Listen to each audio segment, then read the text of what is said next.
खुलुमबाय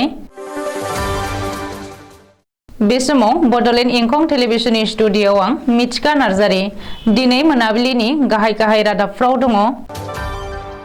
गिबि मन्त्री डक्टर हिमन्त बिश्व शर्माया अरुणोदय 2.0 खौ बेखेवबाय। गें अफ डेविलनि गंथाम बाइकखौ दुथांफोरा पुलिस थाना मोखाङावनो सावनानै गालांदों। एचएस जोबथा आनजादनि रुटिन फोसावबाय। फरायसाफोरनि स्कलारशिपनि रां जाख्ल'नायनि अजदआव सीके फरायसालिमानि गोरायुंखौ एरेस्ट। बजालिनि गुबुन फरायसालियाव सोलोंथाइ मन्थ्रिया हरखाब दावबायदों। डिमाकुसियाव दुलाराय बडलेण्ड उन्दै साहा आबादारि आफादनि 5थि 3 बोसोरारि बोसोरसालिया जथुमाया जोबबाय। दानिया फैदो आबुं रादाबाव।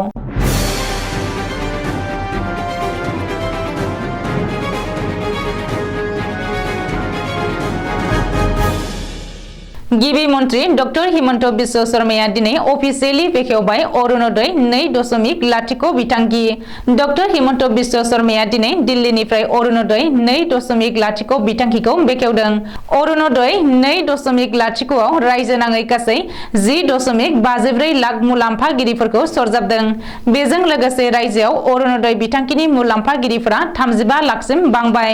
अरुणोदय 2.0 बिथांखि बेखेवनाय हाबाफारियाव गिबि मन्त्री डक्टर शर्माया बुंदों दि बे खेबनि अरुणोदय बिथांखियाव बेंगुराफोरनि मुंखौ सोगोन।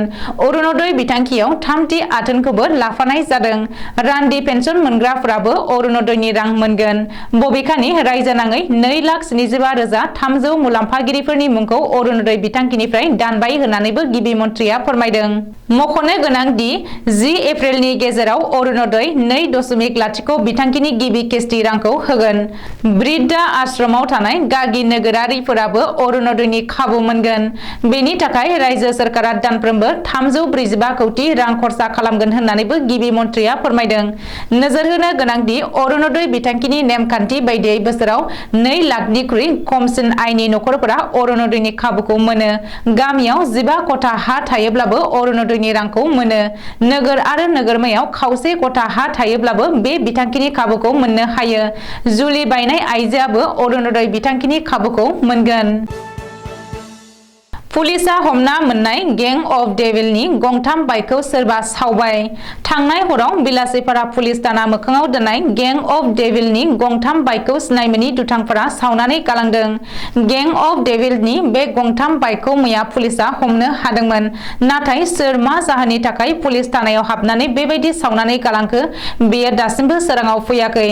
मख'नो गोनां दि बिलासिपारा पुलिसा थांनाय हराव गुबुन जायगायाव सिग्रोमनानै गें अफ डेविलनि 4 सोद्रोमाफोरखौ हमनो हादोंमोन।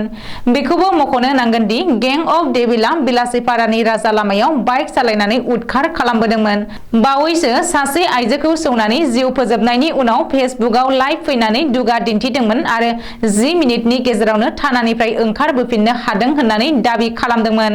बेनि बागै खौरां बिजोंफोराव फोसावनायनि उनावनो पुलिसा गें अफ डेविलनि हेंथायै अपारेशन खालामनानै 4 सोद्रोमाफोरखौ हमदों आरो स्टान्ट खालामग्रा बाइकखौबो जब्द खालामदोंमोन।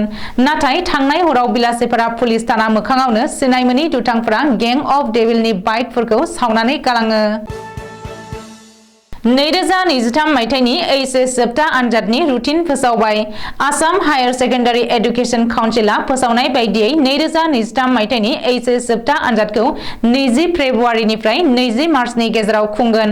नाथाय बेनि सिगां 25 जानुवारिनिफ्राय 15 फेब्रुवारिनि गेजेराव प्रेक्टिकेल आनजाद जागोन। बेनि थाखाय एडुकेशन बर्डआ दानिफ्रायनो गोख्रों लाहार-फाहार खालामनो लादों। रिपर्ट बायदिब्ला निजेयारि एबा प्राइभेट सोलोंथायारि फसंथानफोरा एचएस जोबथा आनजाद खुंनो काउन्सिलआ गनायथि होआखै। एचएस जोबथा आनजादनि थाखाय रेजिस्टार खालामनायनि जोबथा खालारा आखायाव सानसेल' सम थानाय समसिम रायजो नाङै आर्टस, साइन्स, कमार्स आरो निजेयारि फसंथानफोरनि गासै 3,20,858 सा फरायसाफोरा गावबा गावनि मुं रेजिस्टार खालामदों आरो फर्म फिलआप खालामदों। बबेखानि आनजादनि थाखाय रेजिस्टार खालामनाय फरायसाफोरनि बिबाङा बांबावगोना रोखा होननानै एडुकेशन बर्डनि मासिगिरि डक्टर रुक्मा गहाय बरुवाया फोरमायदों। मख'नो गोनांदि दान मोनसे सोलिनो गोनां 2023 मायथाइनि एचएस जोबथा आनजादखौ देग्लायनि निजेयारि सोलोंथाइ फसंथानफोराव खुंनो थाखाय काउन्सिलआ गनायथि होआखै। सिगां समफोराव आनजाद खुंनायाव माखासे नेमखान्थिफोरखौ मोजाङै फालियैनि थाखायनो काउन्सिलआ बे थांखिखौ लादों होननानै मिथिनो हादों। बबेखानि देग्लायनि एचएस जोबथा आनजादाव सिगां बोसोरफोरनि बायदि रेंक थागोन ना थाया बेनि बागै रोखायै फोसावाखै। नाथाय बियो रोखादि देग्लायनि एचएस जोबथा आनजादा सेबानि बायदि गोदान सोलोंथाइ खान्थिनि सिङाव खुंजानाय नङा। बङाइगाव जिल्लानि साग्लायाव थानाय सीके फरायसालिमानि गोरायुंआ एरेस्ट। अबयापुरी पुलिसआ एरेस्ट खालामदों सीके फरायसालिमानि गोरायुं शहीदुल इस्लामखौ। फरायसाफोरनि ईसानुदय स्कलारशिपनि गोबांथार बिबांनि रांखौ जाख्ल'नायनि अजदआव शहीदुल इस्लामखौ पुलिसआ हमदों। रिपर्ट बायदिब्ला सीके कलेजनि प्रिन्सिपाल शहीदुल इस्लामआ गावनि बिसि, गारि ड्राइभार, गावनि नखरनि सोमोन्दोआरि आरो नंखाय फरायसाफोरनि मुङाव ईसानुदय स्कलारशिपनि रां दिहुननानै जादों। बे जाथायनि हेंथायै बरपेटा जिल्लानि सासे सुबुङा थानायाव एजाहार होनायनि उननिफ्रायनो शहीदुल इस्लामआ खारखुमानानै दंमोन। नाथाय मैया हराव शहीदुलआ गावखौनो अबयापुरी थानायाव गथायो आरो बेनि उनावनो पुलिसआ शहीदुलखौ एरेस्ट खालामदों। मख'नो गोनांदि 2020-21 राङारि बोसोराव कलेजनि सा 247 फरायसाफोरनि मुङाव ईसानुदय स्कलारशिपनि रां दिहुननानै जानायनि गोख्रों अजद थिखांदों प्रिन्सिपाल शहीदुल इस्लामनि हेंथायै। बबेखानि बे जाथायनि सायाव अबयापुरी पुलिसआ शहीदुल इस्लामखौ गोख्रों जेरा खालामदों आरो बे गेदेरथार जाख्ल'नायजों लोगोसे आरो सोर सोर लोब्बा दङ बेखौ मिथिनो नाजादों होननानै बङाइगावनि एसपि स्वपनिल देकाया बुंदों। आसामनि सोलोंथाइ बिफाननि मन्थ्रि डक्टर रनज पेगुआ दिनै आफां आसामनि बजालि जिल्लानि गुबुन गुबुन फरायसालियाव हरखाब दावबायदों।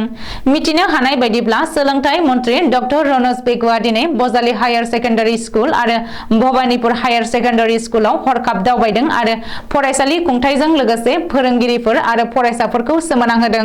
बबेखानि बे हरखाब दावबायनायाव सोलोंथाइ मन्थ्रि डक्टर रनज पेगुआ खौरांगिरि हाबा मावगासिनो थानाय फोरोंगिरिफोरखौ गोख्रों रावजों हुमखि होदों आरो सासे फोरोंगिरिया खौरांगिरिनि हाबा मावोब्ला बेनि हेंथायै सोरखारा गोख्रों राहा लागोन होननानै बुंदों। ओरैहाय बजालि हायार सेकेन्डारि स्कुलखौ गंसे मडेल स्कुल महरै जौगाखांहोगोन आरो फरायसालियाव गोदान बिल्डिं लुफुंनायनि खामानिखौबो थाबैनो जागायगोन होननानै बे दावबायनायाव सोलोंथाइ मन्थ्रिया फोसावदों। उदालगुरि जिल्लानि डिमाकुसि गेवलां बाजार खलायाव साननैनि बायदि मेहेरगोनां हाबाफारिजों दुलाराय बड'लेण्ड उन्दै साहा आबादारि आफादनि रुपाथि मायथाइ फालिथायजों लोगोसे खुंगा 5थि 3 बोसोरारि जथुम्माया मैया 13 आरो दिनै 14 डिसेम्बराव जोबलांबाय। दिनै आसाम आयेन आफादनि बुंथिगिरि बिश्वजित दैमारिया गेवलां मेलखौ बेखेवनाय मेलाव गाहाय आलासि महरै बाहागो लायो। बिटिआरनि हा खाजोना आरो हाग्रा बिफाननि इएम रनजित बसुमतारिया हाग्रा ओनसोलाव गोग्लैनाय साहा आबादखौ थाबैनो एफिक्सन खालामनाय जागोन, नाथाय बिनि हायेनाव थानाय आबादारिफोरा गिनांगौ गैया होननानैबो बुंदेरो। बे गेवलां मेलाव भारतारि टि बर्डनि सा सानजा जनेल अफिसनि मावफुं बिथोनगिरि Arunita Phukan Jadav, small tea directorate of आसामनि डिरेक्टर रमेनलाल बैश्य, दुलाराय आसाम उन्दै साहा आबादारि काउन्सिलनि आफादगिरि नारायण लाहन, सलिडारिडेट एसियानि मेनेजिं डाइरेक्टर डक्टर सद्रुत चट्टोपाध्यायजों लोगोसे गोबां गिदिर साहा कम्पानिनि मेनेजारफोरा बाहागो लायो। दिनै मोनाबिलिनि रादाबा एसेनोसै। गोजोन्थों।